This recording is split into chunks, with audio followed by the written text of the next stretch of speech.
माता पिता का पहला कर्तव्य है कठोर अनुशासन दिखाइए, बच्चे को स्कूल भेजिए। बहुत जरूरी है। बच्चा स्कूल जाएगा, एंड्रॉयड से छूटेगा। ये 2 साल में क्या क्या हुआ है आप देखो। एंड्रॉयड के चक्कर में अभी कल ही किसी ने बताया कि 22,000 करोड़ रुपए के चश्मे बिक गए।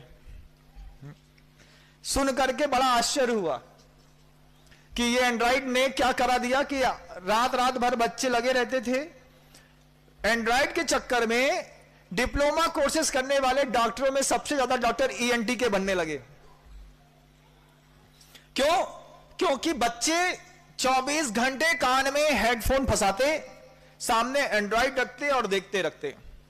और सबसे बड़ी बात, इसी मोबाइल के चक्कर में जब गूगल से पूछा गया कि सबसे ज्यादा पिछले 2 सालों में क्या सर्च किया गया, तो उनने बताया कि मार्च में 22 मार्च को लॉकडाउन लगा और 23 नवंबर के बाद सबसे ज्यादा सर्च करने वाली एक गतिविधि थी गूगल के अंदर कि घरेलू तरीके से किस तरीके से गर्भपात किया जाता है। सुना कल ही बताया किसी ने, इतना आश्चर्य हुआ कि घर के अंदर रह करके गर्भपात करने के इस बिल्कुल अचूक नुस्खे 22 नवंबर के बाद से सबसे ज्यादा यूट्यूब पे और गूगल में सर्च किए गए। यह क्यों किया गया? ये परिस्थितियां कैसे बनी? क्योंकि हमने अपनी संतानों को एंड्रॉयड दिया पढ़ने के लिए, लेकिन संस्कारित मन को साधन देने से, असंस्कारित मन को साधन देने से वे मन संस्कारित नहीं बन जाते बंधु। आधे घंटे की पढ़ाई, आपने खुद देखा कितना फ्लर्ट हो रहा है आज के डेट में, है? बच्चे चालू करते हैं, चले जाते हैं, बता देते हैं नेटवर्क नहीं था, ये नहीं था, ऑफ कर देते हैं, वॉइस बंद कर देते हैं। आप लोग खुद बच्चों को कॉपी कराते हैं, बच्चों को नकल कराते हैं, सिर्फ पास कराते हैं। पूरी का पूरा देश इन 2 सालों में 20 साल पीछे होने जा रहा है। और आप सबकी भी विकास की, तरक्की की जितनी भी श्रेणियां और अच्छी बन सकती थी, ये सब कम हो रही है। देश 2 साल में बहुत बुरा हो गया है, इतना नपुंसक हो गया है यह देश, क्योंकि युवा मन इतना कर्तव्य विहीन हो गया। अब उससे एंड्रॉयड नहीं छूटता, अब उसको हर बात में मोबाइल चाहिए। और आप लोगों के तो ये पहला कर्तव्य है कि स्कूल में पेरेंट मीटिंग में जाइए और बोलिए कि 6 के 6 दिन ऑफलाइन स्कूल लगेंगे, हम सब अपने बच्चों को भेजेंगे, हम इसका समर्थन करते हैं। इस तरीके से, हाँ जरूरी है ये। आप ये मत सोचिए कि अरे हमारा बच्चा है, ये बच्चा बंधुओं क्या करेगा, हम आपको बताते हैं। रावण से किसने उम्मीद करी थी कि वो किसी के घर की सीता उठा करके ले आएगा? रावण ने भी उम्मीद नहीं करी थी कि मैं ऐसा पाप कर दूंगा। लेकिन रावण के साथ क्या हुआ? 2 चीजें हट गई। पहली चीज क्या हट गई?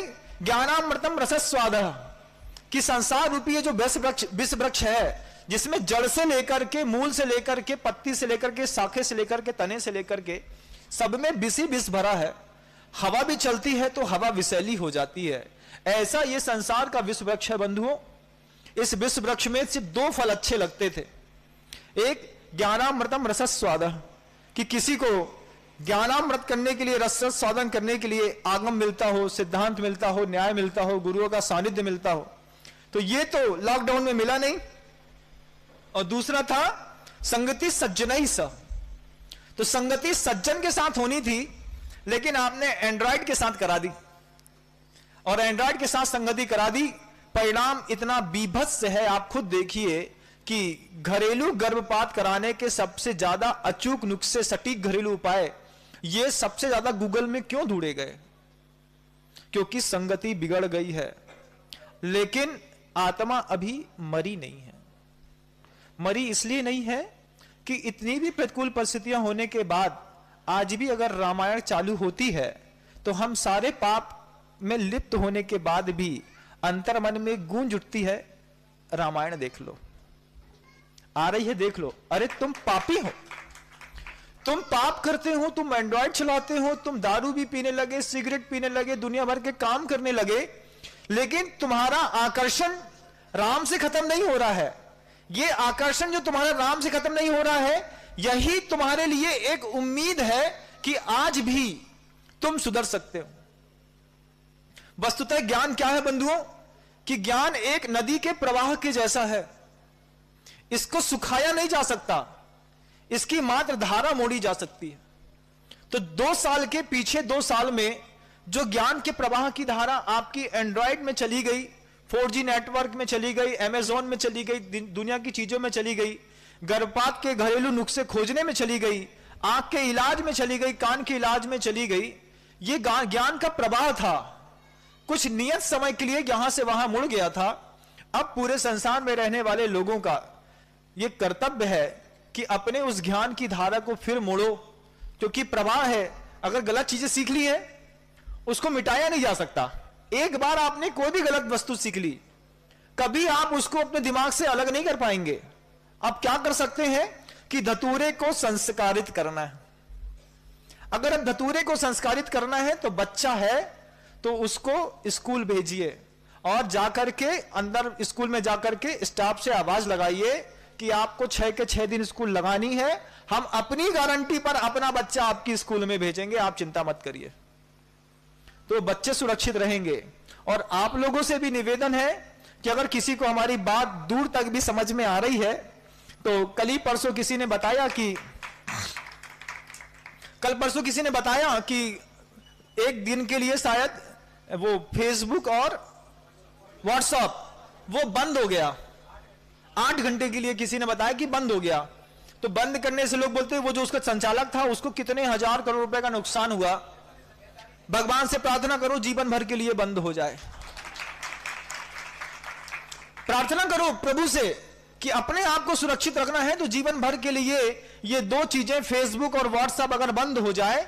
चीन में 100% बंद है। चीन में एक भी आदमी ऐसा नहीं है जो व्हाट्सएप चलाता है, कोई फेसबुक नहीं चलाता। ये 2 बड़े एंड्रॉइड के जो ऐप हैं चीन में अप्लाई नहीं होते, लेकिन भारत में सबसे ज्यादा चलते हैं। और इसी का कारण है कि आपके यहां बेरोजगारी भी बढ़ रही है, आपके यहां हिंसा का वातावरण भी बढ़ रहा है, आपके यहां लूटामारी भी बढ़ रही है। अब आप धीरे धीरे अपने आप को फिर से असुरक्षित महसूस कर रहे हैं। और ये 2 चीजें इकोनॉमी पर इतना असर डाल रही हैं कि आप हर चीज घर में बैठी चाहते हैं। और चाइना का हर आदमी 12 घंटे मेहनत करता है। छोटा सा बच्चा है, 14 साल का है, कुछ नहीं कर सकता है तो पेन का ढक्कन बनाता है। हर मोहल्ले, एक मोहल्ला ऐसा जिसमें से पेन के ढक्कन बनते हैं। एक मोहल्ले में मात्र रिफिल बनती है, एक मोहल्ले में मात्र पॉइंट बनता है। हर बच्चे बनाते हैं और हर गली के आउटर में कॉर्नर में एक स्टोर रहता है। शाम को जाकर के वो वहां बेच देते हैं और वहां से वो सेंट्रलाइज होते होते होते एक स्टॉक तक पहुंचता है और वहां से पूरे देश विदेशों में चला जाता है। जो लोग चाइना होकर के आए हैं उनसे पूछिए कि कितनी सस्ता माहौल है वहां का। क्यों? क्योंकि मेहनत आसमान छू रही है। आप लोगों से इस रविवारी प्रवचन के दिन मैं मात्र इतनी बात कहना चाहता हूं कि अगर आपको लग रहा है, बच्चों को लग रहा है कि हमारे पिताजी धतूरे के फल के जैसे हो गए हैं, तो बच्चे का कर्तव्य है पिताजी को सुधारे। बच्चों का भी कर्तव्य है। लगता है ना कि पिताजी रात में 12 बजे तक 1 बजे तक मोबाइल में घुसे रहते हैं, तो बच्चे का कर्तव्य है कि असंस्कारित मानस को सुधारे। और अगर पिताजी लोगों को लगता है कि हमारे बच्चे बेटियां जो हैं, बेटे जो हैं, ये लगातार निरंतर एंड्रॉयड के चक्कर में, हम खुद देखते हैं कमरों में चुपचाप लोग बैठे रहते हैं, चलता रहता है, कभी खत्म होने वाली चीज नहीं है बंधुओं। मैं मानता हूं एक बार आपने जो चीज सीख ली है कभी अपनी जिंदगी से उसको अलग तो नहीं कर पाओगे, लेकिन उसको थोड़ा कम भी कर लोगे तो जीवन और सरल और सहज बन जाएगा। ज्यादा तो नहीं, आपका समय हो गया। और बिल्कुल यही होता है कि जब धतूरा सर चढ़ के बोलता है तो किसी की सलाह समझ में नहीं आती। कोई कुछ कहता है ना तो लगता है बातें कर रहे हैं। हमसे पूछो कितनी प्रॉब्लम है, आधे घंटे फेसबुक ही है ना, फेसबुक बंद हो जाती है तो लोगों का दिल ऐसा धक धक करता है, बोले अब बंद हो गई, अब क्या करें, अब क्या करें, अब क्या करें। उससे होने जाने वाला तो कुछ है नहीं।